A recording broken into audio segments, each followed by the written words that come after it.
प्रीत और प्यार से बोलिए।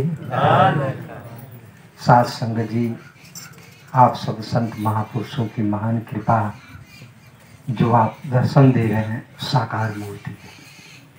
साथ संगत जी, बात इस बात की है, एक बात हम आपके सामने, जब हम लोग के गुरु नहीं थे, यानी हम बहुत पहले द्रविड़ युग से भी पहले जाए, जब मानव जंगलों में रहा करता था, उसकी कोई विशेष जानकारी नहीं थी, तो उस वक्त भी ये परम सत्ता परमात्मा रहा होगा जो आज भी है।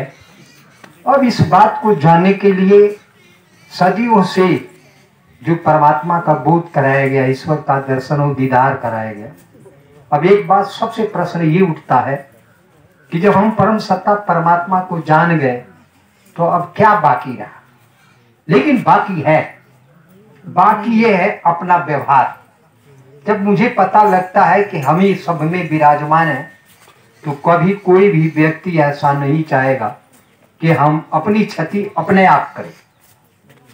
महापुरुषी बात आती है, जिसको हर जगह मंत्रों का उच्चारण करते हैं, कहते हैं अखंड मंडलाकारम व्याप्तम इन चराचरम तत्प्रदर्शितम इन तस्मै श्री गुरुवे नमः।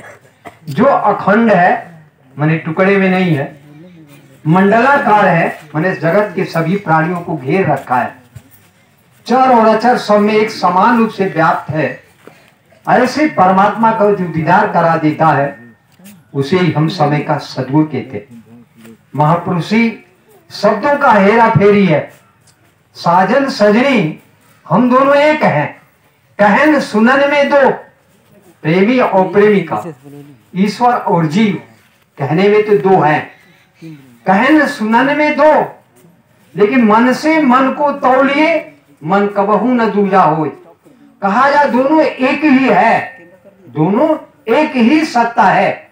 अगर आपके सामने अपनी हम व्याख्यान करें तो महापुरुष जी, ये 5 तत्वों की शरीर है जिसमें आप विराजमान है, इसमें ज्ञान इंद्रियां लगी है जिससे हमें भौतिक चीजों का एहसास होता है, इसमें कर्म इंद्रियां हैं शरीर को सुख के प्राप्त करने के लिए, भौतिक पदार्थ प्राप्त करने के लिए बुद्धि नाम की जो चीज है, सारे चीजों का संचालन जो चलाती है वो कर्म इंद्रियों का माध्यम है। हम कर्म से जिसे करते हैं कर्म इंद्रियां भी इसी शरीर में, ज्ञान इंद्रिया भी इसी शरीर में, इसमें आप विराजमान हो।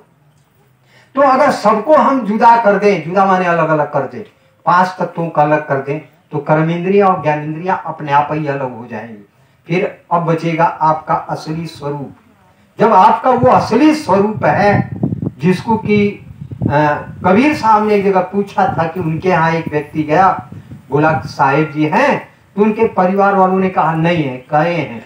उन्होंने पूछा कहाँ गए हैं, तो उन्होंने कहा था कि जहां पिपील का ना चढ़े। हम लोगों ने इसको इंटर तक पढ़ा महाराज जी, लेकिन इसका अर्थ समझ में नहीं आया। जहां पिपील का ना चढ़े, राई न ठहराए, तहां कबीरा महल बनावे, नित आवे नित जाए। कहने का मतलब है महापुरुष जी, जहां चींटी नहीं चढ़ सकती है, जहां पे सरसों नहीं टिक सकता है, वह स्थान है निराकार। और जिसका कोई आकार नहीं है, तुलसी साहब ने भी कहा कि बिन पग चले सुने, बिन काना कर्म, बिन कर्म करे विधि नाना, आनंद रहित सकल रस भोगी, बिन वाणी वक्ता बड़े योगी। कहने मतलब कि आप इस शरीर में विराजमान हैं, जिसका कोई रूप रंग रेखा आकार नहीं। तो जिसका कोई रूप रंग रेखा आकार नहीं है, तो उसको कैसे गाया जा सकता है। अगर आपसे कहा कि मुझे गाइए, मेरे बारे में कुछ कहो भाई, तो सामने जो है इसी को आप गाएंगे। लंबे हैं, बाल पका है, ऐसा है, शरीर ऐसी है, वैसी है, यही गाएंगे। लेकिन इसके अंदर जो सत्ता विराजमान है, उसको क्या गाएंगे, कैसे उसका व्याख्यान करेंगे। तो संत महापुरुष कहते हैं कि कोई व्यक्ति नेति नेति कह के चुप हो जाता है, ऐसा नहीं है, ऐसा नहीं है, ऐसा कह के वो चुप हो जाता है। दूसरी बात है महापुरुष जी, बात आती है एक ही चीज, समस्त एक ही चीज है। जैसे आपके सामने हिंदी बोलेंगे, एक आदमी खड़ा है, इधर जाएंगे तो कहन मन ही वैसी रहन, मन ही दुई जने रहन, इंग्लिश बोले मैन रहा। तो जो हम संबोधन करेंगे वो व्यक्ति एक ही होगा, दो नहीं होगा। इसी तरह से जो मूल को जानता है, मूल को, वो झंझटों में नहीं पड़ता, शब्दों के झगड़ा में नहीं पड़ता, वो मूल की बात करता है। तो जो मूल की बात करते हैं तो सबसे पहला आता है कर्पूर गौरम करुणावतारम। यह स्तुति है। कर्पूर गौरम करुणावतारम संसार सारम भुजगेंद्रहारम सदा वसंते हृदय रविंदे भमम भवानी सहित नमानि।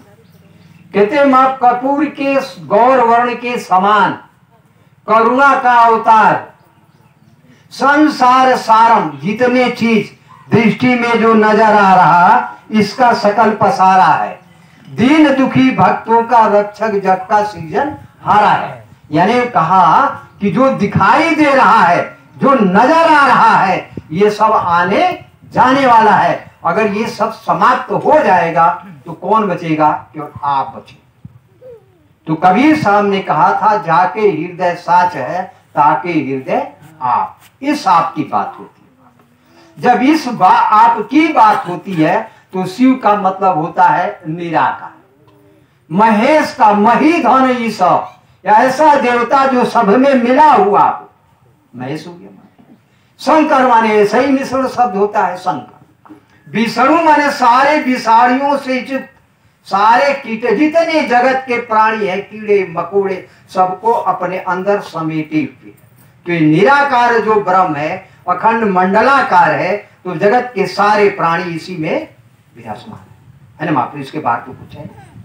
तो जब ज्ञानी आदमी हो जाता है, जानकार हो जाता है, तो शब्दों के झगड़ों में पड़ता नहीं पाता, सब में अपने आप को, सब में इस मालिक को देखता है। कहते हैं ये हर महादेव का नारा लगाते हैं। एक ही महादेव है, सबसे बड़ा एक ही देवता है जिसमें पूरी सृष्टि समाई हुई है, ये निराकार ब्रह्म है। एक शब्द होता है महापुरुष, कहते हैं कहीं कहीं लिखते लोग श्री श्री 108 108। अब ये क्या है भाई? जानते नहीं हो, हम 108 हैं, कुल हम 1008। तो 108 क्या है? अगर 108 है लिखा है तो उन्हीं से पूछो भैया क्या लिखा है, कहीं हमको नहीं पता है। वो पहले से हमारे बाबा जी लगाते हैं, हम लगाए। 108 जो है अंक शास्त्र में, अंक माने गिनती होता है, हमारा अंक माने गोद भी होता है। अंक शास्त्र में गिनती के शब्दों में, गिनती की भाषा में इस निराकार ब्रह्म को 108 कहते हैं। आप कभी इसको निकाल सकते हैं महापुरुष जी। क से ज्ञात तक, क से ज्ञात तक गिन लीजिए। अब ब्रह्म होता है बरहम, जो बोलते हैं बरहम, और इसका हर्फ आधा शब्दों में लिखाता है। ये सीधा करेंगे तो बरहम, इस पर अंक को जोड़ते चले जाएंगे, बस 108 आपका आ जाए। तो कहने का मतलब महापुरुष जी जब जान गए, और ये बाबा जी ने कहा है रूप रंग है ना कोई रेखा, और मन बुद्धि से परे है देखा, इसलिए कि ये ज्ञान इंद्रियों में, जो शरीर में विद्वान जिससे हम जानकारी रखते हैं, उस ज्ञान इंद्रियों से जानकारी में गुरु जो शब्द देता है इससे बाहर होता है, मन बुद्धि में आने वाला नहीं होता है। तो जो सब जितने मिला है, अभी आपने त्रिशूल देखा, डमरू देखा, ये क्या है भाई? अभी गले में लोग ओम लिखा है, महात्मा जी कभी बोलते हैं, वो लोग कहते हैं ओम का जाप करो, ओम का जाप करो, क्योंकि हर मंत्रों के पीछे ओम लिखा होता है। कोई मंत्र पढ़िए, ओम भूर्भुवः, ओम से शुरू, उसमें लिखा है ओम जयंती, पहले ओम लिखा है, ओम नमः शिवाय, पहले ओम लिखा है। तो ये ओम है क्या? तो इसके अगर इसको अलग अलग करेंगे तो कई भाषाएं आ जाए। और उसका बाबा जी ने, जैसे किसी मिस्त्री को जानकारी के लिए इंजीनियरिंग पढ़ता है, लेकिन वही व्यक्ति जब किसी गर्रे मिस्त्री वाला, गर्रा माटी वाले के पास जाता है तो करनी दिखाता है, बसूली दिखाता है, सूता दिखाता है, कहता है बस ऐसे बनाते चले जाओ, दीवार बनती चली जाए। तो और ऊ होता है, ऊ बड़ा ऊ, उसमें चांद बिंदी है, चांद बिंदी है, और चांद के बिंदी में जो इशारा है जिसको अंक कहते हैं महापुरुष जी, तो जो अंक है वो निराकार की तरफ बोध कराता है। ठीक यही एकदम सेम, केवल आकार में अंतर है। मुस्लिम भाई के झंडे में चांद के बीच में एक सितारा होता है, सितारा होता है, तो सितारा किधर बोध कराता है? ये वही दोनों के बीच में, सिद्धांत के चांद के बीच में सितारा वही बोध कराता है जो आपके सद्गुरु ने, हम सबके सद्गुरु ने दो तलियों के बीच में जो संकेत करके हमको समझाया है, निराकार। आप भी वही हो, आप में इसमें अंतर नहीं है। अंतर इसी बात का है कि आप पांच तत्वों शरीर का जो पर्दा है, मन बुद्धि अहंकार की जो पर्दे लगे हैं, इन पर्दों से पार होकर के सद्गुरु ने हमें स्वयं का दीदार कराया है। तो महापुरुषी इस बात को ध्यान में रखते हुए हमें जो सबसे बड़ा है, भ्रम में फंसना नहीं है। शब्द अनेक हो सकता है लेकिन नाम ही एक ही रहेगा, एक ही रहेगा। कृष्ण ने कहा एको अहम द्वितीयो नास्ति निर्गुणश्च साक्षी केवल। कोई भी बात होती है महापुरुष जी तो उसके हम गवाह हैं।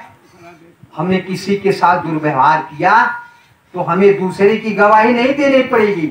हमारे किए हुए कृत्य या कार्य मेरे मस्तिष्क में ही करते हुए घूमते हुए चक्र नजर आएंगे, यानी उसको हम देखेंगे। तो आप ही गवाह हो, आपके सामने हो रहा है। इसी बात कहा कि आप खुद अपने कर्मों के गवाह हैं।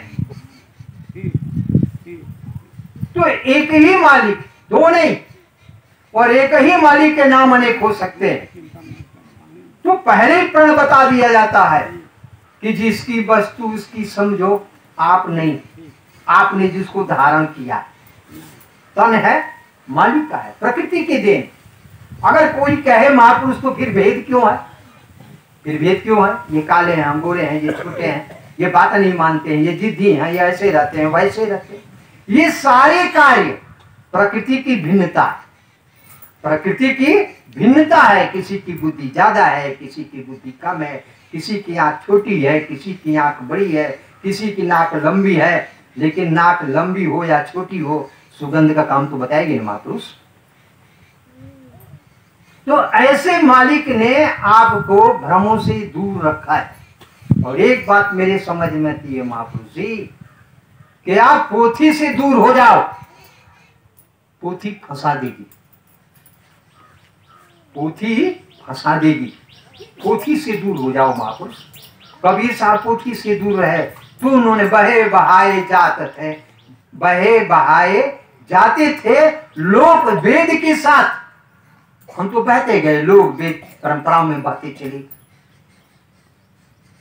तो कहने का महापुरुष जी, तब उन्होंने कहा था कि तू कहता कागज की लेखी, अब मैं कहता अखियन की देखी। आपने गुरु की दी हुई नेत्रों से देखा है कि मेरा स्वयं का कोई स्वरूप नहीं। तो महापुरुषी आपको भ्रम में नहीं फंसना। सारे संत महापुरुष आप ही हो, आपके सिवा इस जगत में कोई नहीं है। सब खत्म हो जाएगा, आप ही रहोगे महापुरुष। तो महापुरुषी दास के कहने के दौरान जो भी त्रुटियां होंगी आप बख्श लेना, और आप बख्शनहार हो। साथ संगत जी प्यार से बोलिए धन्यवाद।